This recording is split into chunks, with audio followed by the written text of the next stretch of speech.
एक लड़का जिसको पुलिस वालों ने पकड़ा हुआ है, वह एक कोर्ट में जाता है। कोर्ट में जाते वक़्त कोई व्यक्ति उसकी वीडियो बनाता है। वीडियो बनाने के बाद कुछ दिन बीत जाते हैं, फिर वही लड़का कोर्ट में पुलिस के द्वारा जाता है, लेकिन अब की बार पुलिस वाला दूसरा होता है। फिर से उसी कोर्ट में लेकर जाता है। इस तरह से अलग-अलग कई पुलिस वाले एक ही लड़के को उसका हाथ पकड़कर बार-बार कोर्ट की तरफ ले जाते हैं। और पहले से कोई ऐसा व्यक्ति है जो कि पहले से ही तैयार रहता है और उस लड़के की वीडियो बनाता है। उस वीडियो को अपने मोबाइल में कैद कर लेता है। कैद करने के बाद कभी वह जज साहब के सामने खड़ा होता है, तो कभी वह पुलिस की जीप में जा रहा होता है, तो कभी सलाखों के पीछे खड़ा होता है। लेकिन जब कभी वह कैमरे के सामने आता है, तो वह हमेशा हँसता रहता है, मुस्कुराता रहता है। अब ऐसा लगता है देख कर के कि जैसे उस पर पुलिस वालों की कोई भी डर नहीं, किसी तरह का कोई खौफ ही नहीं है। वह हमेशा मुस्कुराता है और इसी की मुस्कुराहट के साथ किसी ने इस वीडियो को सोशल मीडिया पर अपलोड कर दिया और कई तरह के गाने लगा दिया, जैसे कि नायक नहीं खलनायक हूँ मैं, अरे दीवानो मुझे पहचानो, कहाँ से आया मैं हूँ कौन, मैं हूँ डॉन। और डिस्क्रिप्शन में यह लिख दिया जाता है कि इस लड़के ने अपने बहन के रेपिस्ट को मार डाला। बस इतना लिखने के बाद कई लोगों ने देखा-देखी और कई वीडियो बना डाले और वीडियो बनाने के बाद जैसे ही सोशल मीडिया पर वीडियो अपलोड किए, तो वीडियो वायरल होना शुरू हो जाता है। बड़ी संख्या में लोग कमेंट करना शुरू कर देते हैं और कहते हैं, इसने जो किया उसको दिल से सैल्यूट करने को बार-बार दिल कर रहा है। तो दोस्तों, आज की कहानी के माध्यम से यह जानने की कोशिश करते हैं कि आखिरकार यह लड़का कौन है? क्या वाक़ई में इसने ऐसी किसी घटना को अंजाम दिया था या नहीं दिया था? आइए जानते हैं इस कहानी के माध्यम से कि आखिर सच क्या है, झूठ क्या है। नमस्कार, प्रणाम। मैं मोनू भारद्वाज हृदय तल की गहराइयों से आपका हार्दिक स्वागत करता हूँ। दोस्तों, आज की जो सच्ची घटना मैं आपको सुनाने जा रहा हूँ, यह सच्ची घटना है पंजाब प्रदेश का एक जिला है कपूरथला और कपूरथला का एक गांव पड़ता है बिशनपुरा जट्टा। बात कर रहा हूँ 28 अगस्त 2024 की रात लगभग 9:30 बजे के आसपास पुलिस कंट्रोल रूम को एक सूचना मिलती है कि यहाँ पर सड़क के किनारे लखन रोड पर एक व्यक्ति की लाश पड़ी है, जो कि खून से पूरी तरह लथपथ है। ऐसा लगता है कि जैसे किसी ने धारदार हथियार से बहुत ही बुरी तरीके से बड़ी बेरहमी से इसको मारा है। पुलिस को जैसे ही सूचना मिलती है तो मौके वारदात पर पहुंच जाती है और लाश को जब देखती है तो वाकई में लाश जो है खून से लथपथ पड़ी थी। तुरंत पुलिस वाले लाश को अपने कब्जे में लेते हैं और कब्जे में लेने के बाद पोस्टमार्टम के लिए भेज देते हैं। अब पुलिस वालों के सामने एक बहुत बड़ा सवाल हो जाता है कि आखिर ये मरने वाला कौन है, कहाँ का रहने वाला है, इसको मारने वाला कौन है और अगर मारा तो क्यों मारा। इतना बड़ा सवाल खड़ा हो जाता है। सारे पुलिस वाले इस सवाल को ढूंढने में लग जाते हैं। अब पुलिस वाले अपने तरीके से, अपने जो उनका तौर तरीका है होता है, उस तरीके से तलाश उस व्यक्ति की करना शुरू कर देते हैं जो व्यक्ति वहां पर मारा गया था। दोस्तों, कई घंटे बीत जाते हैं। आखिरकार पुलिस की टीम को एक बहुत बड़ी सफलता मिल जाती है।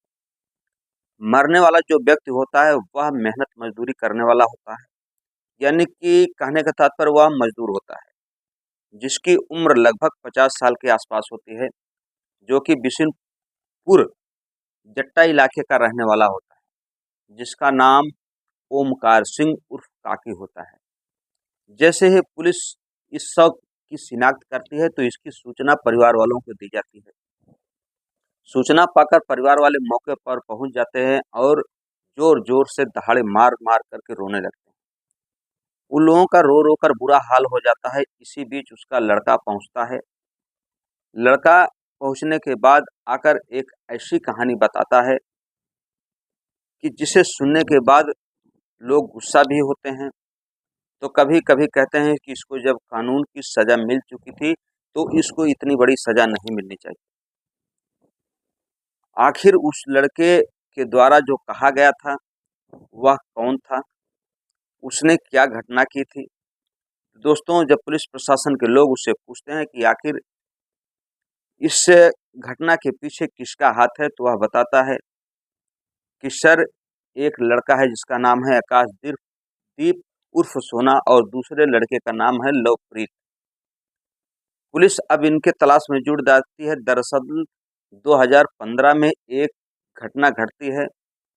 जो लवप्रीत की बहन होती है वह पढ़ने के लिए जाती है, तभी यह आदमी जो होता है उस लड़की के साथ जबरन रेप करता है।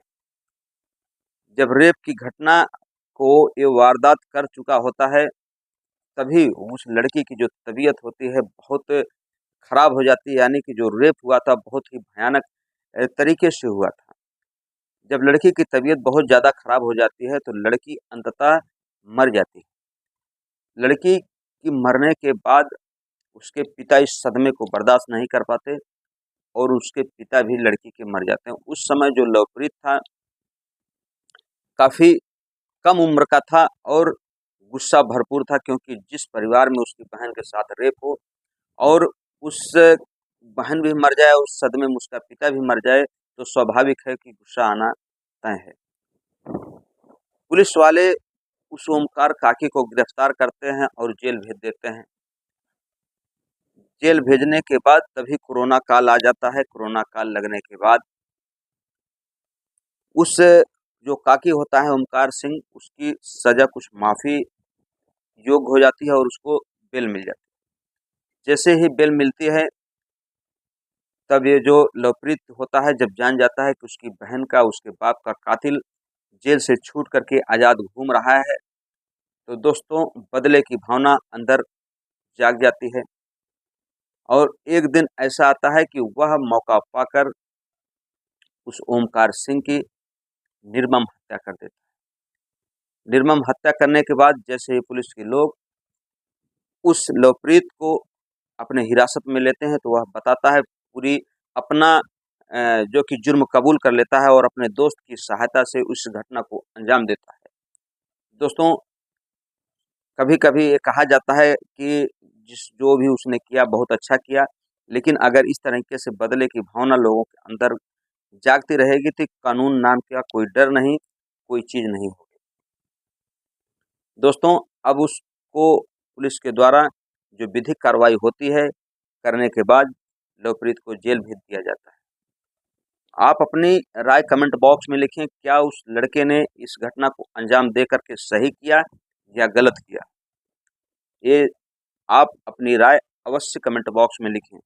दोस्तों, हम फिर से आपसे मिलते हैं एक नई वीडियो के साथ, एक चौंकाने वाली घटना के साथ। तब तक आप अपना ख्याल रखें, सतर्क रहें, स्वस्थ रहें, मस्त रहें। जय हिंद, जय भारत, हर हर महादेव।